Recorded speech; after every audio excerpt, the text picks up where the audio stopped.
कहानी है दो बहनें और इसे लिखा है मुंशी प्रेमचंद ने।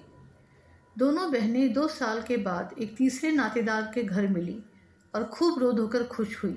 तो बड़ी बहन रूप कुमारी ने देखा कि छोटी बहन राम दुलारी सर से पांव तक गहनों से लदी हुई है। कुछ उसका रंग खुल गया है, स्वभाव में कुछ गरिमा आ गई है और बातचीत करने में ज़्यादा चतुर हो गई है। कीमती बनारसी साड़ी और बेलदार उन्नावी मखमल के जम्पर ने उसके रूप को और भी चमका दिया। वही राम दुलारी लड़कपन में सर के बाल खोले फूहड़ सी इधर उधर खेला करती थी। अंतिम बार रूप कुमारी ने उसे उसके विवाह में देखा था, 2 साल पहले। तब भी उसकी शक्ल सूरत में कुछ ज़्यादा अंतर ना हुआ था। लंबी तो हो गई थी, मगर थी उतनी ही दुबली, उतनी ही फूहड़, उतनी ही मंदबुद्धि, ज़रा ज़रा सी बात पर रूठने वाली। मगर आज तो कुछ हालत ही और थी, जैसे कली खिल गई हो। और ये रूप इसने छिपा कहाँ रखा था? नहीं, आंखों को धोखा हो रहा है। ये रूप नहीं केवल आंखों को लुभाने की शक्ति है। रेशम और मखमल और सोने के बल पर वो रूपरेखा थोड़ी ही बदल जाएगी, फिर भी आंखों में समाई जाती है। 50 स्त्रियां जमा हैं, मगर ये आकर्षण, ये जादू और किसी में नहीं। कहीं आईना मिलता तो वो ज़रा अपनी सूरत भी देखती। घर से चलते समय उसने आईना देखा था। अपने रूप को चमकाने के लिए जितना सान चढ़ा सकती थी उससे कुछ अधिक ही चढ़ाया था। लेकिन अब वो सूरत जैसे स्मृति से मिट गई है। उसकी धुंधली सी परछाई भी हृदय पट पर है। उसे फिर से देखने के लिए वो बेकरार हो रही है। वो अब तुलनात्मक दृष्टि से देखेगी। राम दुलारी में ये आकर्षण कहाँ से आया? इस रहस्य का पता लगाएगी। यूँ उसके पास मेकअप की सामग्रियाँ के साथ छोटा सा आईना भी है, लेकिन भीड़ भाड़ में वो आईना देखने या बनाव श्रृंगार की आदी नहीं है। ये औरतें दिल में न जाने क्या समझें, मगर यहाँ कोई आईना तो होगा ही। ड्राइंग रूम में ज़रूर ही होगा। वो उठकर ड्राइंग रूम में गई और कद्दे आदम शीशे में अपनी सूरत देखी। वहाँ इस वक्त और कोई ना था। मर्द बाहर सहन में थे, औरतें गाने बजाने में लगी हुई थी। उसने आलोचनात्मक दृष्टि से एक एक अंगों के एक एक विन्यास को देखा। उसका अंग विन्यास, उसकी मुख छवि निष्कलंक है, मगर वो ताजगी, वो मादकता, वो माधुर्य नहीं है। हाँ, नहीं है। वो अपने को धोखे में नहीं डाल सकती। कारण क्या है? यही कि रामदुलारी आज खिली है, उसे खिले ज़माना हो गया। लेकिन इस ख्याल से उसका चित्त शांत नहीं होता। वो रामदुलारी से हठी बनकर नहीं रह सकती। ये पुरुष भी कितने कावदी होते हैं, किसी में भी सच्चे सौंदर्य की परख नहीं। इन्हें तो जवानी और चंचलता और हाव भाव चाहिए। आंखें रखकर भी अंधे बनते हैं। भला इन बातों का आपसे क्या संबंध? ये तो उम्र के तमाशे हैं। असली रूप तो वो है जो समय की परवाह ना करे। उसके कपड़ों में रामदुलारी को खड़ा कर दो, फिर देखो ये सारा जादू कहाँ उड़ जाता है। चुड़ैल सी नजर आए, मगर इन अंधों को कौन समझाए? मगर रामदुलारी के घर वाले तो इतने संपन्न ना थे। विवाह में जो जोड़े और गहने आए थे वो भी बहुत ही निराशाजनक थे। खुशहाली का दूसरा कोई सामान भी ना था। इसके ससुर एक रियासत के मुख्तार आम थे और दूल्हा कॉलेज में पढ़ता था। इस 2 साल में कहाँ से ये हुस्न बरस गया, कौन जाने। गहने कहीं से मांग लाई हो, कपड़े भी मांगे हो सकते हैं। कुछ औरतों को अपनी हैसियत बढ़ाकर दिखाने की लत होती है, तो वो स्वांग राम दुलारी को मुबारक रहे। मैं जैसी हूँ वैसी अच्छी हूँ। प्रदर्शन का ये रोग कितना बढ़ता जाता है। घर में रोटियों का ठिकाना नहीं है। मर्द 25-30 रुपये तक कलम घिस रहे हैं, लेकिन देवी जी घर से निकलेंगी तो इस तरह बन ठन कर मानो कहीं की राजकुमारी हैं। बिसातियों के और दर्जियों के तकाजे सहेंगी, बजाज के सामने हाथ जोड़ेंगी, शौहर की घुड़कियां खाएंगी, रोएंगी, रूठेंगी, मगर प्रदर्शन के उन्माद को नहीं रोकती। घर वाले भी सोचते होंगे कितनी छिछोरी तबीयत है इसकी, मगर यहाँ तो देवी जी ने बेहयाई पर कमर बांध ली है। कोई कितना ही हंसे, बेहया की बला दूर। उन्हें तो बस यही धुन सवार है कि जिधर से निकल जाएं उधर लोग हृदय पर हाथ रख कर रह जाएं। राम दुलारी ने जरूर किसी के गहने और जेवर मांग लिए। बेशर्म जो है, उसके चेहरे पर आत्मसम्मान की लाली दौड़ गई। ना सही उसके पास जेवर और कपड़े। उसी किसी के सामने लज्जित तो नहीं होना पड़ता, किसी से मुंह तो नहीं चुराना पड़ता। 1-1 लाख के तो उसके 2 लड़के हैं, भगवान उन्हें चिरायु करे। वो इसी में खुश है। खुद अच्छा पहन लेने और अच्छा खा लेने से जीवन का उद्देश्य नहीं पूरा हो जाता। उसके घर वाले गरीब हैं, पर उनकी इज्जत तो है। किसी का गला तो नहीं दबाते, किसी का शाप तो नहीं लेते। इस तरह अपने मन को ढाढ़स देकर वो फिर बरामदे में आई, तो राम दुलारी ने जैसे उसे दया की आंखों से देखकर कहा, जीजा जी की कुछ तरक्की वरक्की हुई कि नहीं बहन, या अभी तक वही 35 रुपये पर कलम घिस रहे हैं? रूप कुमारी की देह में आग सी लग गई। ओ फोले दिमाग, मानो इसका पति लाठ ही हो। अकड़ कर बोली, तरक्की क्यों नहीं हुई? अब 100 के ग्रेड में है। आजकल ये भी गनीमत है, नहीं अच्छे अच्छे एमए पासों को देखती हूँ, कोई टके को नहीं पूछता। तेरा शौहर तो अब बीए में होगा। राम दुलारी ने नाक से कोड़कर कहा। उन्होंने तो पढ़ना छोड़ दिया बहन, पढ़कर औकात खराब करना था और क्या। एक कंपनी की एजेंट हो गए हैं। अब 250 रुपये माहवार पाते हैं, कमीशन ऊपर से। 5 रुपये रोज सफ़र खर्च के भी मिलते हैं। ये समझ लो कि 500 का औसत पड़ जाता है। 150 माहवार तो उनका निज खर्च है बहन। ऊंचे ओहदे के लिए अच्छी हैसियत भी तो चाहिए। 350 बेदाग घर दे देते हैं, उनमें से 100 रुपये मुझे मिलते हैं। 250 में घर का खर्च खुशफैली से चल जाता है। एमए पास करके क्या करते? रूप कुमारी इस कथन को शेख चिल्ली की दास्तान से ज़्यादा महत्व नहीं देना चाहती, मगर रामदुलारी के लहजे में इतना विश्वास है कि वो अपनी निम्न चेतना से उससे प्रभावित हो रही है और उसके मुख पर पराजय की खिन्नता साफ झलक रही है। मगर यदि उसे बिल्कुल पागल नहीं हो जाना है तो इस ज्वाला को हृदय से निकाल देना पड़ेगा। दृढ़ करके अपने मन को विश्वास दिलाना पड़ेगा कि इसके काव्य में 1/4 से ज़्यादा सत्य नहीं है। 1/4 तक वो सह सकती है, इससे ज़्यादा ना सहा जाएगा। उसके साथ ही उसके दिल में धड़कन भी है कि कहीं ये कथा सत्य निकली तो वो राम दुलारी को कैसे मुँह दिखाएगी। उसे भय है कि कहीं उसकी आंखों से आंसू न निकल पड़े। कहाँ 75 और कहाँ 500, इतनी बड़ी रकम आत्मा की हत्या करके भी क्यों ना मिले, फिर भी रूप कुमारी के लिए असह्य है। आत्मा का मूल्य अधिक से अधिक 100 रुपये हो सकता है, 500 किसी हालत में भी नहीं। उसने परिहास के भाव से पूछा, जब एजेंटी में इतना वेतन और भत्ता मिलता है तो ये सारे कॉलेज बंद क्यों नहीं हो जाते? हजारों लड़के क्यों अपनी जिंदगी खराब करते हैं? राम दुलारी बहन के खिसियानेपन का आनंद उठाती हुई बोली, बहन तुम यह भूल कर रही हो। एमए तो सभी पास हो सकते हैं, मगर एजेंटी बिरले ही किसी को आती है। ये तो ईश्वर की देन है। कोई जिंदगी भर पढ़ता रहे, मगर ये ज़रूरी नहीं कि वो अच्छा एजेंट भी हो जाए। रुपए पैदा करना दूसरी बात है, आलिम फाजिल हो जाना दूसरी बात। अपने माल की श्रेष्ठता का विश्वास पैदा कर देना, ये दिल में जमा देना कि इससे सस्ता और टिकाऊ माल बाजार में मिल ही नहीं सकता, आसान काम नहीं है। बड़े बड़े राजाओं और रईसों का मत फेरना पड़ता है, तब जाके कहीं माल बिकता है। मामूली आदमी तो राजाओं और नवाबों के सामने ही ना जा सके, पहुंच ही ना हो, और किसी तरह पहुंच भी जाए तो जुबान ना खुले। पहले पहले तो इन्हीं भी झिझक हुई थी, मगर अब तो इस सागर के मगर हैं। अगले साल तरक्की होने वाली है। रूप कुमारी की धमनियों में रक्त की गति जैसे बंद हुई जा रही है। निर्दयी आकाश गिर क्यों नहीं पड़ता? पाषाण हृदया धरती फट क्यों नहीं जाती? ये कहाँ का न्याय है कि रूप कुमारी जो रूपवती है, तमीज़दार है, सुघड़ है, पति पर जान देती है, बच्चों को प्राणों से ज़्यादा चाहती है, थोड़े में गृहस्थी को इतने अच्छे ढंग से चलाती है, उसकी तो ये दुर्गति। और ये घमंडिन, बदतमीज, विलासिनी, चंचल, मुंहफट छोकरी जो अभी तक सर खोले घूमा करती थी, रानी बन जाए। मगर उसे अब भी कुछ आशा बाकी थी। शायद आगे चलकर उसके चित्त की शांति का कोई मार्ग निकल आए। उसी परिहास के स्वर में बोली, तब तो शायद 1000 मिलने लगे। 1000 तो नहीं, पर 600 में संदेह नहीं। कोई आंखों का अंधा मालिक फंस गया होगा। व्यापारी आंखों के अंधे नहीं होते दीदी, उनकी आंखें हमारी तुम्हारी आंखों से कहीं तेज होती है। जब तुम उन्हें 6000 कमा कर दो तब कहीं 600 मिले। जो सारी दुनिया को चराए उसे कौन बेवकूफ़ बनाएगा? परिहास से काम न चलते देखकर रूप कुमारी ने अपमान का अस्त्र निकाला। मैं तो इसे बहुत अच्छा पेशा नहीं समझती। सारे दिन झूठ के तुमर बांधो, ये तो ठग विद्या है। रामदुलारी जोर से हंसी। बहन पर उसने पूरी विजय पाई थी। इस तरह तो जितने वकील बैरिस्टर हैं सभी ठग विद्या करते हैं। अपने मुवक्किल के फ़ायदे के लिए उन्हें क्या नहीं करना पड़ता, झूठी शहादतें तक बनानी पड़ती हैं। मगर उन्हीं वकीलों और बैरिस्टरों को हम अपना लीडर कहते हैं, उन्हें अपनी कौमी सभाओं का प्रधान बनाते हैं, उनकी गाड़ियाँ खींचते हैं, उन पर फूलों और अशर्फियों की वर्षा करते हैं, उनके नाम से सड़कें, प्रतिमाएं और संस्थाएं बनाते हैं। आजकल दुनिया पैसा देखती है। आजकल ही क्यों, हमेशा से धन की यही महिमा रही है। पैसे कैसे आए ये कोई नहीं देखता। जो पैसे वाला है उसी की पूजा होती है।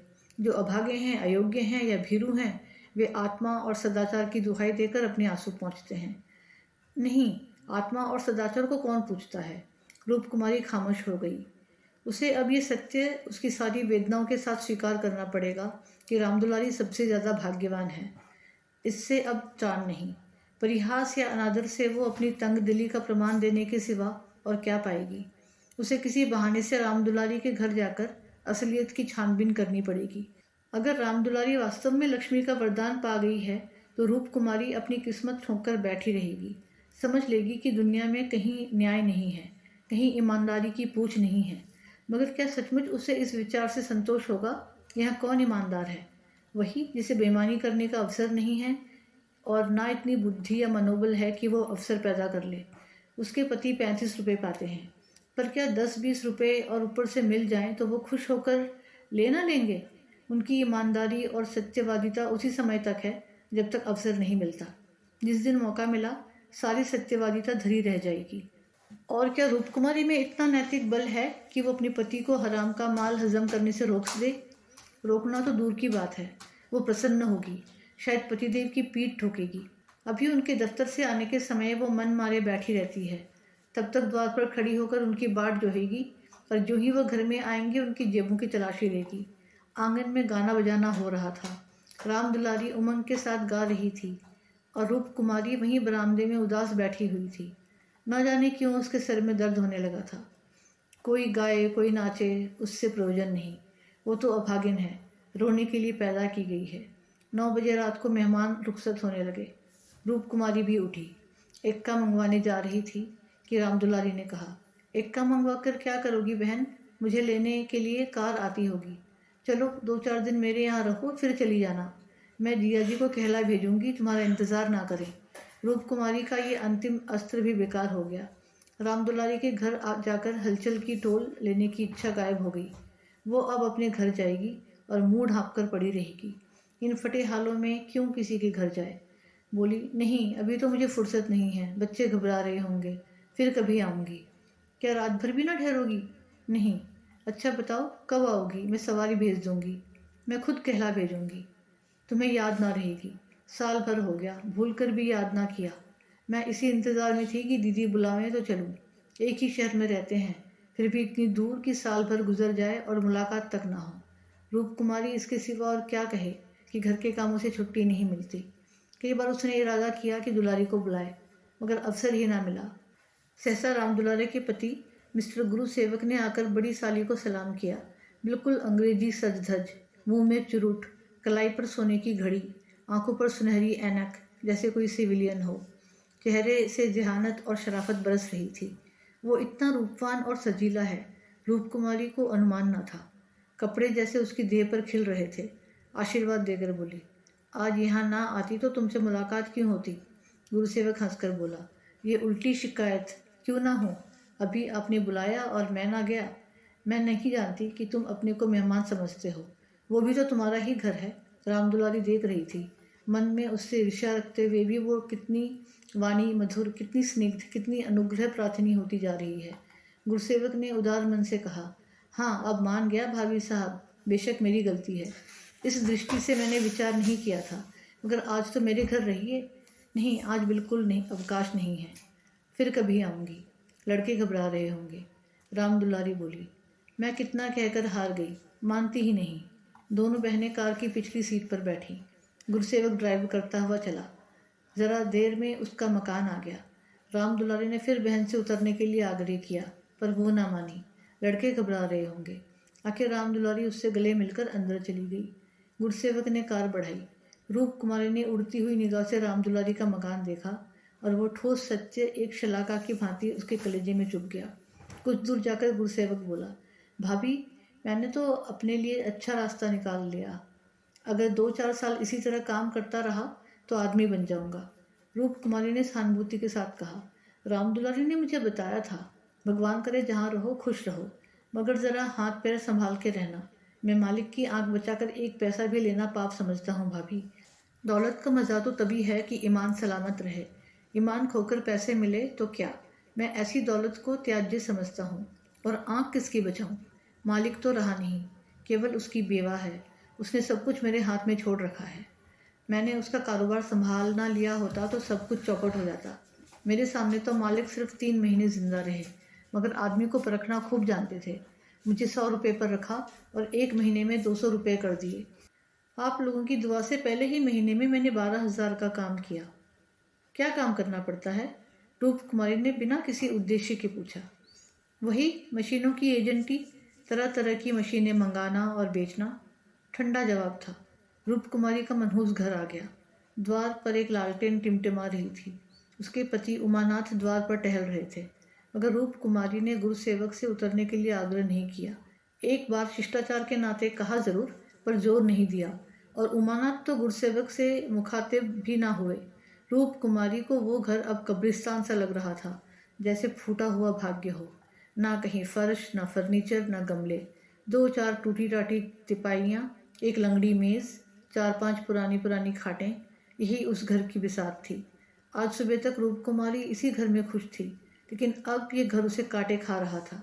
लड़के अम्मा अम्मा करके दौड़े, मगर उसने दोनों को झड़क दिया।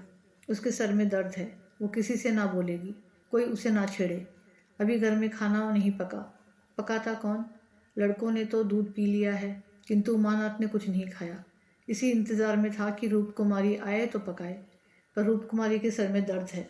मजबूर होकर बाजार से पूड़ियाँ लानी पड़ेंगी। रूप कुमारी ने तिरस्कार के स्वर में कहा, तुम अब तक मेरा इंतज़ार क्यों करते रहे? मैंने तो खाना पकाने की नौकरी नहीं लिखवाई है, और जो रात को वहीं रह जाती। आखिर तुम कोई महराजिन क्यों नहीं रख लेते? क्या जिंदगी भर मुझी को पीसते रहोगे? उमानाथ ने उसकी तरफ आहत विस्मय की आंखों से देखा। उसके बिगड़ने का कोई कारण उनकी समझ में न आया। रूप कुमारी से उन्होंने हमेशा निरापद सहयोग पाया है, निरापद ही नहीं, सहानुभूतिपूर्ण भी। उन्होंने कई बार उससे महराजिन रख लेने का प्रस्ताव खुद किया था, पर उसने बराबर यही जवाब दिया कि आखिर में बैठे बैठे क्या करूँगी, 4-5 रुपये का खर्च बढ़ाने से क्या फ़ायदा, ये पैसे तो बच्चों के मक्खन में खर्च होते हैं। और आज वो इतनी निर्ममता से उलाहना दे रही है, जैसे गुस्से में भरी हो। अपनी सफाई देते हुए बोले, महराजिन रखने के लिए तो मैंने खुद तुमसे कई बार कहा, तो लाकर रख क्यों ना दिया? मैं उसे निकाल देती तो कहते। हाँ, ये गलती हुई। तुमने कभी सच्चे दिल से नहीं कहा, रूप कुमारी ने और भी प्रचंड होकर कहा। तुमने केवल मेरा मन लेने के लिए कहा। मैं ऐसी भोली नहीं हूँ कि तुम्हारे मन का रहस्य ना समझूं। तुम्हारे दिल में कभी मेरे आराम का विचार आया ही नहीं। तुम तो खुश थे कि अच्छी लौंडी मिल गई है, एक रोटी खाती है और चुपचाप पड़ी रहती है, महज खाने और कपड़े पर, ये भी जब घर की ज़रूरतों से बचे। 75 रुपलियाँ लाकर मेरे हाथ पर रख देते हो, और सारी दुनिया का खर्च। मेरा दिल ही जानता है मुझे कितनी कतर व्योत करनी पड़ती है, क्या पहनूं और क्या ओढ़ूं। तुम्हारे साथ ज़िंदगी खराब हो गई।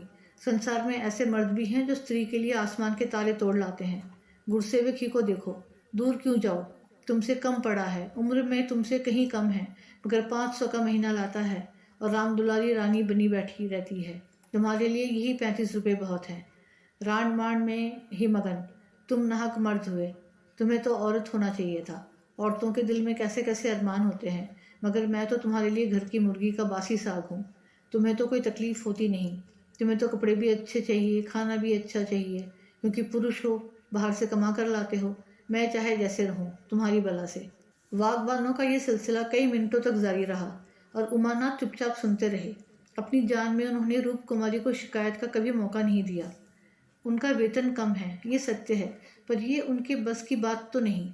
वो दिल लगाकर अपना काम करते हैं, अफसरों को खुश रखने की सदैव चेष्टा करते हैं। इसी साल बड़े बाबू के छोटे सुपुत्र को 6 महीने तक बिना नागा पढ़ाया, इसलिए तो वो प्रसन्न रहे। अब वो और क्या करें?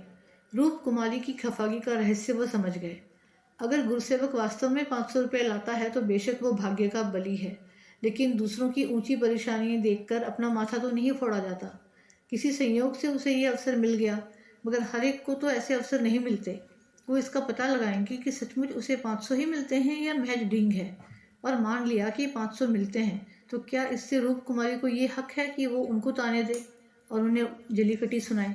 अगर इसी तरह वो भी रूप कुमारी से ज़्यादा रूपवती और सुशीला रमणी को देखकर रूप कुमारी को कोसना शुरू करें तो कैसा होगा?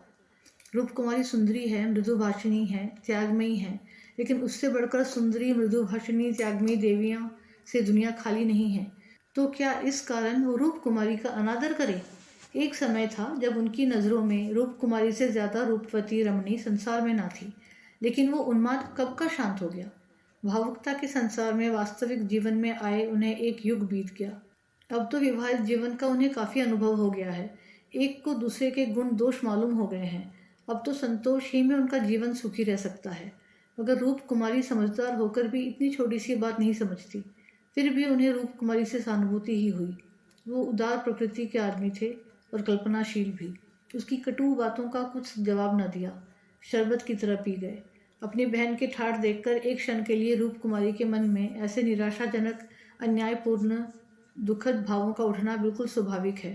रूप कुमारी कोई सन्यासिनी नहीं, विरागिनी नहीं कि हर एक दशा में अविचलित रहे। इस तरह अपने मन को समझाकर उमानाथ ने गुरुसेवक के विषय में तहकीकात करने का संकल्प किया। 1 सप्ताह तक रूप कुमारी मानसिक अशांति की दशा में रही। बात बात पर झुंझलाती, लड़कों को डांटती, पति को कोसती, अपने नसीबों को रोती। घर का काम तो करना ही पड़ता था, लेकिन अब इस काम में उसे आनंद न आता था। बेगार से टालती थी। घर की जिन पुरानी धुरानी चीज़ों से अपना आत्मीय संबंध सा हो गया था, जिनकी सफाई और सजावट में वो व्यस्त रहा करती थी, उनकी तरफ अब आंख उठाकर भी ना देखती। घर में एक ही खिदमतगार था, उसने सब देखा। बहू जी घर की तरफ से खुद ही लापरवाह है, तो उसे क्या गलत थी कि सफाई करता। जो चीज़ जहाँ पड़ी थी वहीं पड़ी रहती, कौन उठाकर ठिकाने से रखे। बच्चे माँ से बोलते डरते थे और उमानाथ तो उसके साये से भागते थे। जो कुछ सामने थाली में आ जाता उसे पेट में डाल लेते और दफ्तर चले जाते। दफ्तर से लौटकर दोनों बच्चों को साथ ले लेते और कहीं घूमने निकल जाते। रूप कुमारी से कुछ कहना, बारूद में दियसलाई लगाना था। हाँ, उनकी ये तहकीकात जारी थी। एक दिन उमानाथ दफ्तर से लौटे तो उनके साथ गुरुसेवक भी था। रूप कुमारी ने आज कई दिनों के बाद परिस्थिति से सहयोग कर लिया था और इस वक्त झाड़न के लिए कुर्सियां और तिरपाइयाँ साफ कर रही थी कि गुरुसेवक ने अंदर पहुंचकर सलाम किया। रूप कुमारी दिल में कट गई। उमानाथ पर ऐसा क्रोध आया कि उसका मुंह नोच ले। इन्हें लाकर यहाँ क्यों खड़ा कर दिया? ना कहना ना सुनना, बस बुला लाए। इसे इस दशा में देखकर गुरुसेवक दिल में क्या कहता होगा, मगर इन्हें अकल आई ही कब थी। वो अपना पर्दा ढांकती फिरती है और आप उसे खोलते फिरते हैं। जरा भी लज्जा नहीं, जैसे बेहाई का बाना पहन लिया हो। बरबस उसका अपमान करते हैं। न जाने उसने उनका क्या बिगाड़ा है। आशीर्वाद देकर कुशल समाचार पूछा और कुर्सी रख दी। गुरुसेवक ने बैठते हुए कहा, आज भाई साहब ने मेरी दावत की है। मैं उनकी दावत पर तो ना आता, लेकिन जब उन्होंने कहा तुम्हारी भाभी का कड़ा तकाजा है, तब मुझे समय निकालना पड़ा था। रूप कुमारी ने बात बनाई। घर का कलह छिपाना पड़ा। तुमसे उस दिन कुछ बातचीत ना हो पाई। जी लगा हुआ था। गुरुसेवक ने कमरे के चारों ओर नजर दौड़ाकर कहा, इस पिंजरे में तो आप लोगों को बड़ी तकलीफ होती होगी। रूप कुमारी को ज्ञात हुआ कि युवक कितना सुरुचिहीन, कितना अरसिक है। दूसरों के मन भावों का आदर करना जैसे जानता ही नहीं। इसे इतनी सी बात भी नहीं मालूम कि दुनिया में सभी भाग्यशाली नहीं होते। लाखों में एक ही कहीं भाग्यवान निकलता है, और उसे भाग्यवान ही क्यों कहा जाए। जहाँ बहुतों को दाना ना मैसर हो, वहाँ थोड़े से आदमियों के भोग विलास में कौन सा सौभाग्य। जब बहुत से आदमी भूखे मर रहे हों, वहाँ 2-4 आदमी मोहन भोग उड़ाएं तो ये उनकी बेहाई और हृदयहीनता है, सौभाग्य कभी नहीं। कुछ चिढ़कर बोली, पिंजरे में कटघरे में रहने से अच्छा है। पिंजरे में निरीह पक्षी रहते हैं, कटघरा तो घातक जंतुओं का ही निवास रहता है। गुरुसेवक शायद ये संकेत ना समझ सका। बोला, मेरा तो इस घर में दम घुट जाए। मैं आपके लिए अपने घर के पास ही एक मकान ठीक करा दूंगा, खूब लंबा चौड़ा। आपसे कुछ किराया ना लिया जाएगा। मकान हमारी मालकिन का है। मैं भी उसी के एक मकान में रहता हूँ। सैकड़ों मकान हैं उनके पास, सैकड़ों। सब मेरे इख्तियार में हैं। जिसे जो मकान चाहूँ दे दूँ, मेरे इख्तियार में है। किराया लूँ या ना लूँ, मैं आपके लिए सबसे अच्छा मकान ठीक करूँगा। मैं आपका बहुत अदब करता हूँ। रूप कुमारी समझ गई महाशय इस वक्त नशे में हैं, अभी यूं बहक रहे हैं। अब उसने गौर से देखा तो उनकी आंखें सिकुड़ गई थी, गाल कुछ फूल गए थे, जुबान भी लड़खड़ाने लगी थी। एक जवान खूबसूरत शरीफ चेहरा कुछ ऐसा शेखीबाज और निर्लज्ज हो गया कि उसे देखकर घृणा होती थी। उसने एक क्षण बाद फिर बहकना शुरू किया। मैं आपका बहुत अदब करता हूँ। जी हाँ, आप मेरी बड़ी भाभी हैं। आपके लिए मेरी जान हाजिर है। आपके लिए एक मकान नहीं, 100 मकान तैयार हैं। मैं मिसेज लोहिया का मुख्तार हूँ। सब कुछ मेरे हाथ में है, सब कुछ। मैं जो कुछ कहता हूँ वो आंखें बंद करके मंजूर कर लेती हैं। मुझे अपना बेटा समझती हैं। मैं उसकी सारी जायदाद का मालिक हूँ। मिस्टर लोहिया ने मुझे 20 रुपये पर रखा, 20 रुपये पर। वो बड़ा मालदार था, मगर किसी को नहीं मालूम। उसकी दौलत कहाँ से आती थी किसी को नहीं मालूम, मेरे सिवा कोई नहीं जानता। वो खुफिया फरोश था, किसी से कहना नहीं।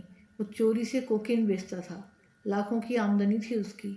अब वही व्यापार मैं करता हूँ। हर शहर में हमारे खुफिया एजेंट हैं। मिस्टर लोहिया ने मुझे इस फन में उस्ताद बना दिया। जी हाँ, मजाल नहीं कि मुझे कोई गिरफ्तार कर ले।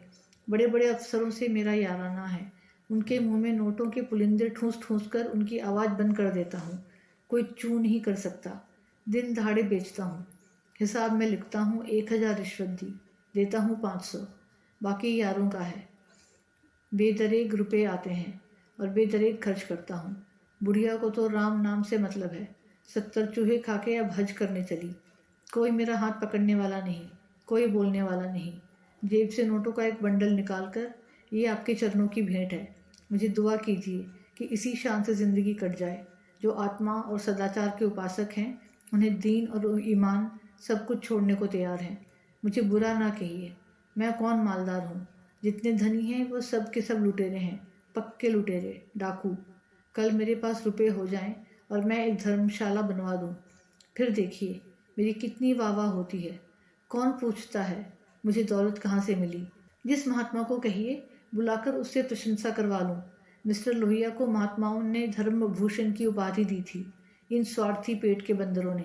उस बुढ़े को जिससे बड़ा कुकर्मी संसार में ना होगा। यहाँ तो लूट है। एक वकील आध घंटा बहस करके 500 मार लेता है। एक डॉक्टर ज़रा सा नश्तर लगाकर 1,000 सीधा कर लेता है। एक जुआरी स्पेकुलेशन में एक एक दिन में लाखों का वारा न्यारा कर लेता है। अगर उनकी आमदनी जायज़ है तो मेरी आमदनी भी जायज़ है। जी हाँ, जायज़ है। मेरी निगाह में बड़े से बड़े मालदार की भी कोई इज्जत नहीं। मैं जानता हूँ वो कितना बड़ा हथकंडेबाज है। यहाँ जो आदमी आंखों में धूल झोंक सके वही सफल है। गरीबों को लूट कर मालदार हो जाना समाज की पुरानी परिपाटी है। मैं भी वही करता हूँ जो दूसरे करते हैं। जीवन का उद्देश्य है ऐसा करना। खूब लूटूंगा, खूब ऐश करूंगा और बुढ़ापे में खूब खैरात करूंगा और एक दिन लीडर बन जाऊंगा। कहिए, गिना दूं यहाँ कितने लोग जुआ खेल खेल कर करोड़पति हो गए हैं, कितनी औरतों का बाजार लगाकर करोड़पति हो गए हैं। सहसा उमानाथ ने आकर कहा, मिस्टर गुरुसेवक, क्या कर रहे हो? चलो चाय पी लो, ठंडी हो रही है। गुरुसेवक ऐसा हड़बड़ा उठा मानो अपने सचेत रहने का प्रमाण देना चाहता हो, मगर पाँव लड़खड़ाए और ज़मीन पर गिर पड़ा। फिर संभल कर उठा और झूमता झूमता ठोकरें खाता बाहर चला गया। रूप कुमारी ने आज़ादी की सांस ली। यहाँ बैठे बैठे उसे हौल दिल सा हो रहा था। कमरे की हवा जैसे कुछ भारी हो गई थी। जो प्रेरणाएं कई दिनों से अच्छे अच्छे मनोहर रूप भरकर उसके मन में आ रही थी, आज उसे उनका असली विभत्स घिनावना रूप नजर आया। जिस त्याग, सादगी और साधुता के वातावरण में अब तक उसकी ज़िंदगी गुजरी थी, उसमें इस तरह के दांव पेच, छल कपट और पतित स्वार्थ का घुसना बिल्कुल ऐसा ही था जैसे किसी बाग में सांडों का एक झुंड घुस आए। इन दामों वो दुनिया की सारी दौलत और सारा ऐश खरीदने को भी तैयार ना हो सकती थी। नहीं, अब रामदुलारी के भाग्य से अपने भाग्य का बदला ना करेगी। वो अपने हाल में खुश है। रामदुलारी पर उसे दया आई, जो भोग विलास की धुन और अमीर कहलाने के मुंह में अपनी आत्मा का सर्वनाश कर रही है। मगर वो बेचारी भी क्या करे, और गुरुसेवक का भी क्या दोष है। जिस समाज में दौलत पूजती है, जहाँ मनुष्य का मोल उसके बैंक अकाउंट और टिमटाम से आंका जाता है, जहाँ पग पग पर प्रलोभनों का जाल बिछा हुआ है और समाज की कुव्यवस्था आदमी की ईर्ष्या, द्वेष, अपहरण और नीचता के भावों को उकसाती और उभारती रहती है, गुरुसेवक और रामदुलारी उस जाल में फंस जाएं, उस प्रवाह में बह जाएं, तो कोई अचरज नहीं। उसी वक्त उमानाथ ने आकर कहा, गुरुसेवक यहाँ बैठा बैठा क्या बहक रहा था? मैंने तो उसे विदा कर दिया।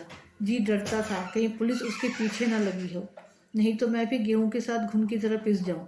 रामकुमारी ने क्षमा प्रार्थी नेत्रों से उन्हें देखकर जवाब दिया। वही अपनी खुफिया पड़ोसी की डींगे मार रहा था। मुझे भी मिसेज लोहिया से मिलने को कह गया। जी नहीं, आप अपनी क्लर्की कीजिए, इसी में हमारा कल्याण है। मगर क्लर्की में वो ऐश कहाँ? क्यों न साल भर की छुट्टी लेकर ज़रा उस दुनिया में की भी सैर करूं। मुझे अब उस ऐश का मोह नहीं रहा। दिल से कहती हो, सच्चे दिल से। उमानाथ 1 मिनट तक चुप रहने के बाद फिर बोले, मैं आकर तुमसे ये वृत्तांत कहता तो तुम्हें विश्वास आता या नहीं? सच कहना। कभी नहीं। मैं तो कल्पना ही नहीं कर सकती कि अपने स्वार्थ के लिए कोई आदमी दुनिया को विष खिला सकता है।